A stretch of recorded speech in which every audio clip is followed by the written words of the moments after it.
नमस्कार, स्वागत है आपका बुलेटिन के special segment CM highlights today में। मैं हूं दिव्यांशु जोशी। देखिए हमारे साथ कि कैसे मुख्यमंत्री डॉक्टर मोहन यादव की पहलें मध्य प्रदेश को बदल रही हैं।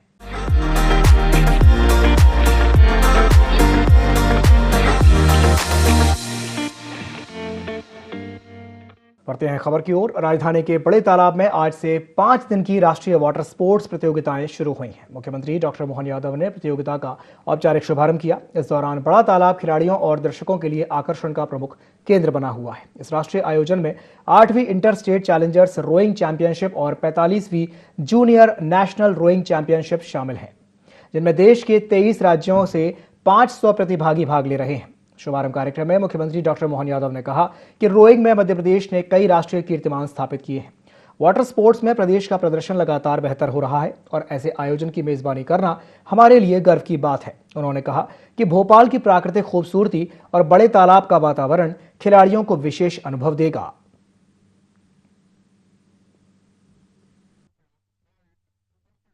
हमारे खेल विभाग के लिए एक एक करके एक दिन स्वर्णिम अक्षर में लिखा जाएगा।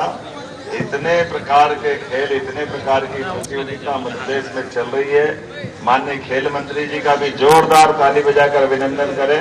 मैं उम्मीद कर रहा हूं कि इसके पहले आज ये डबल खुशी है इस स्थान पर जब रोइंग चैंपियनशिप की मेजबानी भी हमको मिल रही है, और ये और आनंद है कि रोइंग में नेशनल चैंपियन भी हम ही हैं।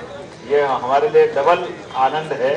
और इस अवसर पर जब मैं मध्य प्रदेश के वाटर स्पोर्ट्स में एशियन गेम्स की तरफ देखता हूं तो अंतर्राष्ट्रीय मंच पर पदक जीतने का गौरव भी देश को दिलाने में मध्य प्रदेश की अपनी भूमिका है।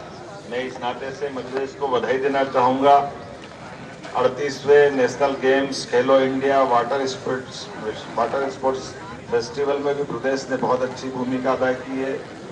कई कारण से वैसे तो ये मान के चलो कि चैंपियन होने का और चैंपियनशिप में होस्ट करना ये हमारा डबल दायित्व मिला था।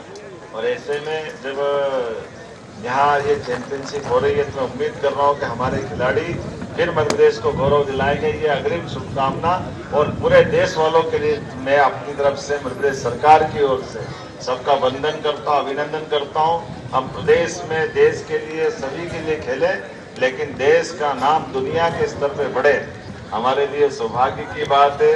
खेल के सभी क्षेत्रों में समान रूप से बढ़ते हुए हमारी सरकार लगातार प्रोत्साहन दे रही है। ऐसे में जब आज के समय में खेलों को लेकर के अब कौन सा एशियाड और ओलंपिक है जहां भारत की प्रतिभाओं ने झंडे नहीं गाड़े, आने वाले समय में ये और बढ़ता जाए, मेरी अपनी ओर से शुभकामना दे रहा हूं। मुख्यमंत्री डॉक्टर मोहन यादव इंदौर जिले के दौरे पर हैं। इस दौरान उन्होंने कई कार्यक्रमों में शिरकत की। मुख्यमंत्री डॉक्टर मोहन यादव ने संविधान दिवस को देते हुए कहा कि 1000 साल की गुलामी के बाद हमारा संविधान बनाया गया, जिसमें कई देशों की अच्छाइयों को सम्मिलित किया गया और ये विश्व का सबसे मजबूत संविधान है। उन्होंने कहा कि प्रधानमंत्री नरेंद्र मोदी ने संविधान में कई संशोधन करते हुए धारा 370 हटाई और पीड़ितों को न्याय दिलाया। साथ ही कहा कि अंग्रेजों ने सभी रियासतों को स्वतंत्र करते हुए भारत को टुकड़े करने की कोशिश की थी। सरदार वल्लभ भाई पटेल ने रियासतों को एक करके भारत को अखंड बनाया।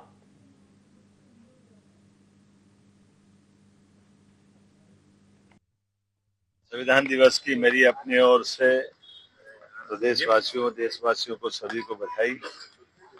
लगभग 1000 साल की गुलामी के बाद जब देश स्वाधीन हुआ, ऐसे में संविधान के माध्यम से हमारी सारी प्राचीन अच्छाइयों को समेटते हुए दुनिया के भी कई सारे देशों के अच्छे बातों को जोड़ करके जो संविधान की अनुपम देन स्वतंत्र भारत को मिली, हम सबको अपने संविधान पे गर्व है।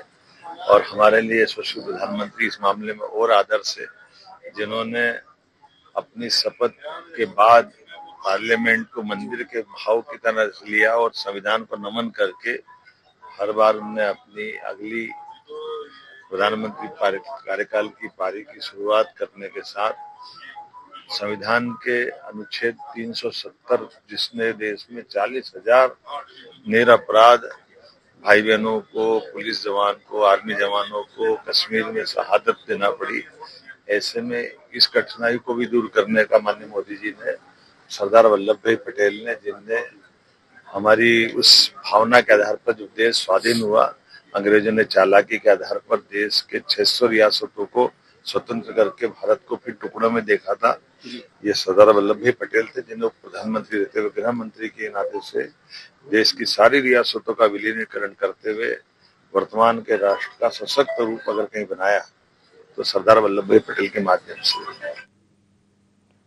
मध्य प्रदेश के मुख्यमंत्री डॉक्टर मोहन यादव आज इंदौर पहुंचे, जहां उन्होंने संविधान दिवस पर लोगों को शुभकामनाएं दी। सीएम ने कहा कि सैकड़ों साल की गुलामी के बाद बना भारतीय संविधान दुनिया का सबसे मजबूत संविधान है।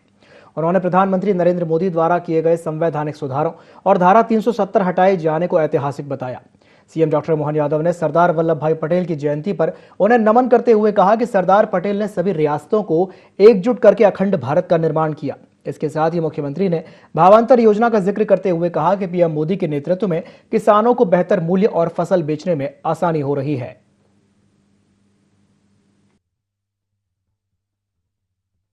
यूनिटी मार्च के अंतर्गत नागपुर से वैसे तो देश भर में 4 यात्रा सरदार वल्लभ भाई पटेल की 150वीं जयंती पे निकल रही है। ऐसे में हमारे राज्य के अंदर से निकलने वाली यात्रा ये बैतूल से होती हुई नागपुर से इंदौर से गुजरात जाने वाली है। मैं मध्य प्रदेश की धरती पर मध्य प्रदेश सरकार की ओर से इस यात्रा का भी अभिनंदन करता हूँ, यात्रियों का स्वागत करता हूँ और सरदार वल्लभ भाई पटेल को समर्पित ये पूरा अभियान माननीय प्रधानमंत्री के नेतृत्व में सरदार वल्लभ भाई पटेल ने जो अद्वितीय योगदान देश की आज़ादी के साथ सभी रियासतों के विलीनीकरण, सभी प्रकार की भारतीय प्रशासनिक सेवाओं के अधिकारियों का सिस्टम बनाना, ऐसे कई योगदानों कारण से सरदार वल्लभ भाई पटेल पूरे देश के लिए सदैव आदर्श रहेंगे। उनकी 150वीं जयंती पर मेरी अपनी ओर से न केवल पुण्य स्मरण बल्कि उनके कामों को देश और दुनिया सदैव याद रखेगी। मेरी अपनी ओर से सबका मुख्यमंत्री डॉक्टर मोहन यादव ने सोयाबीन किसानों को भावांतर योजना की राशि जारी कर दी है। इंदौर के गौतमपुरा में आयोजित कार्यक्रम में मुख्यमंत्री डॉक्टर मोहन यादव ने सिंगल क्लिक से 1,34,000 किसानों के खाते में 249 करोड़ रुपए से अधिक की राशि खाते में ट्रांसफर की। इस दौरान मुख्यमंत्री डॉक्टर मोहन यादव ने कहा कि हमने वादा किया था कि किसानों का नुकसान नहीं होने देंगे और नुकसान की भरपाई के लिए आज दूसरी बार भावांतरण की राशि जारी की है। उन्होंने कहा कि 7 नवंबर से सोयाबीन का मॉडल रेट तय किया जा रहा है और हर दिन मॉडल रेट बढ़ाया जा रहा है ताकि किसानों की उपज का सही दाम दिया जा सके। साथ ही उन्होंने कहा कि किसानों के लिए राज्य सरकार तेजी से काम कर रही है। आपको बता दें कि मुख्यमंत्री डॉक्टर मोहन यादव ने पहले चरण में 13 नवंबर को देवास से भावांतर योजना के तहत 1,32,000 किसानों के खातों में राशि ट्रांसफर की थी।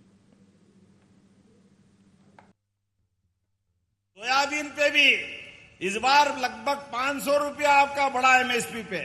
पिछली बार 4800 में खरीदी थी, उस समय भी 4300 से 4800, 500 रुपया बढ़ा था। जोरदार अभिनंदन मोदी जी और शिवराज सिंह जी के लिए भी भावांतर योजना के लिए जोरदार अभिनंदन करें।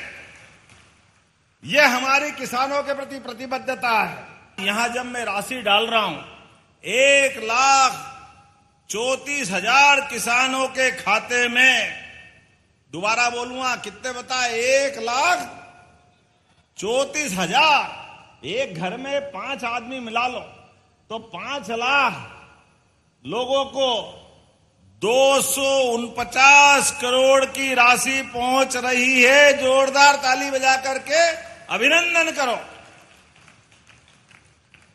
और इसी महीने की 13 तारीख पे 15 दिन पहले 13 नवंबर को हमने 1,33,000 किसानों के खाते में 233 करोड़ की राशि डाली थी। जोरदार अभिनंदन करो। ये लगातार काम चल रहा है। बरसात तो चली गई लेकिन नोटों की बरसात हो रही है। जोरदार अभिनंदन करो ये किसानों की बारिश के लिए। मुख्यमंत्री डॉक्टर मोहन यादव ने उज्जैन में आकाशवाणी केंद्र का विधिवत लोकार्पण किया। इस मौके पर केंद्रीय सूचना एवं प्रसारण राज्य मंत्री डॉक्टर एल मुरुगन और आकाशवाणी के महानिदेशक राजीव कुमार जैन भी मौजूद रहे। कार्यक्रम के दौरान मुख्यमंत्री डॉक्टर मोहन यादव ने कहा कि प्रधानमंत्री नरेंद्र मोदी के आशीर्वाद से उज्जैन जैसे सांस्कृतिक, ऐतिहासिक और आध्यात्मिक नगर में आकाशवाणी केंद्र का स्थानीय प्रसारण शुरू होना एक उल्लेखनीय उपलब्धि है। उन्होंने कहा कि आकाशवाणी आजादी से पहले से ही कला, संस्कृति, इतिहास और सभ्यता को संजोने का बड़ा माध्यम रहा है। सीएम ने उम्मीद जताई कि नया प्रसारण केंद्र स्थानीय कलाकारों, प्रतिभाओं और सांस्कृतिक गतिविधियों को प्रोत्साहन देने में एक अहम भूमिका निभाएगा। आकाशवाणी दुनिया भर में आकाशवाणी होगी, लेकिन आकाशवाणी यहाँ देववाणी के रूप में होगी, हमारे महाकाल वाणी के रूप में होगी। आज का दिन ये वाकई अद्भुत दिन है और जब सिंहस्थ आने वाला 2028 में और भी कितने 100 से ज्यादा नव उद्घोषक, कितने कलाकार, सबने अपनी अब तैयारी कर ली। इसी उज्जैन की धरती पर यहाँ की युवा पीढ़ी अपनी अलग अलग साधना में, संगीत के क्षेत्र में, अलग अलग प्रकार की विधाओं में आकाशवाणी जब केंद्र बनता है तो कितने लोगों को प्रोत्साहन मिलता है। और आजकल तो मोबाइल के युग में अब तो ट्रांजिस्टर की जरूरत भी नहीं है, हर एक के जेब में ट्रांजिस्टर है। सुबह 5:55 से लगाकर रात 11 बजे तक नॉन स्टॉप ये आकाशवाणी की सेवा जारी रहेगी।